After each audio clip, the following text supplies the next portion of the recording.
প্রিয়জনের সঙ্গে ঈদ উদযাপন শেষে রাজধানীতে ফিরছেন কর্মজীবী মানুষ। এই মুহূর্তে কমলাপুর রেল স্টেশনে আছেন কামরুল ইসলাম। সরাসরি যাচ্ছি তার কাছে। কামরুল, বিস্তারিত জানাবেন।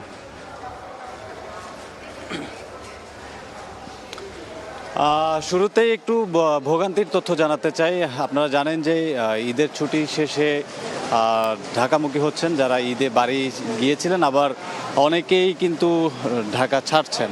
অর্থাৎ যে ভোগান্তির খবরটি জানাতে চাই, যারা ঢাকা যাচ্ছেন ইতিমধ্যেই এই কমলাপুর রেলওয়ে স্টেশন থেকে 3টি ট্রেন নির্ধারিত সময়ের প্রায় 3 থেকে 4 ঘন্টা বিলম্বে ছেড়েছে। এই ধরনের অভিযোগ আমরা যাত্রীদের কাছে পেয়েছি। সেই 3টি ট্রেন হলো পর্যটক এক্সপ্রেস, নীলসাগর এক্সপ্রেস এবং বলাকা এক্সপ্রেস। এই 3টি ট্রেন স্বাভাবিক যে নির্ধারিত সময় সেই সময়ের চেয়ে 3 থেকে 4 ঘন্টা বিলম্বে ছেড়েছে। এই ধরনের অভিযোগ যাত্রীরা আমাদের কাছে করেছেন।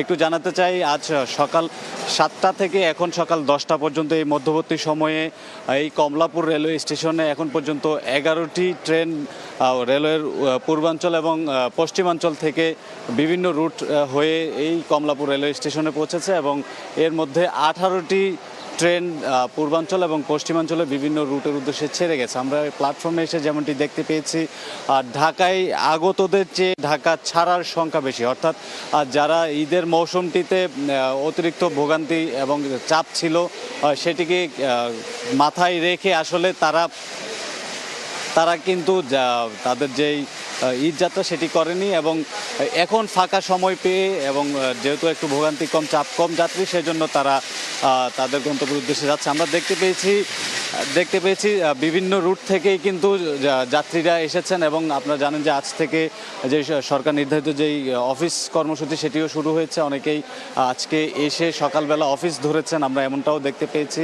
নির্ধারিত সময়ে তারা অফিসে যাওয়ার জন্য এবং যাত্রা যাতে তাদের নির্বিঘ্ন এবং সহজ হয় সেজন্য যাত্রীরা রেল যোগাযোগকে বেছে নিয়েছেন এবং এসে তারা তাদের যে অফিস কর্মসূচি সেটিতে যোগ দিয়েছেন। এবং একটু জানাতে চাই, সামনে আগামী শুক্র শনি সরকারি ছুটি এবং সেই সাথে 26শে মার্চ একটা সরকারি ছুটির দিন রয়েছে। এই 3 দিনের যে ছুটি, সেই ছুটিকে মাথায় রেখে আমরা দেখতে পেয়েছি এখনও পর্যন্ত এই ঢাকা থেকে ঢাকাবাসী যারা আসলে ঈদের ছুটিতে যেতে পারেননি তারাও কিন্তু এই সময়টিতে আসলে ঢাকা ছাড়ছে এবং সামনে যে সরকারি 3 দিন ছুটি আছে সেই 3 দিনের ছুটিকে মাথায় রেখে তারা তাদের কাঙ্ক্ষিত গন্তব্যের উদ্দেশ্যে যাচ্ছে। তো এই ছিল আমার কাছে রাজধানীর কমলাপুর রেলওয়ে স্টেশন থেকে সবশেষ তথ্য। সরাসরি যুক্ত ছিলাম কমলাপুর রেল স্টেশনে।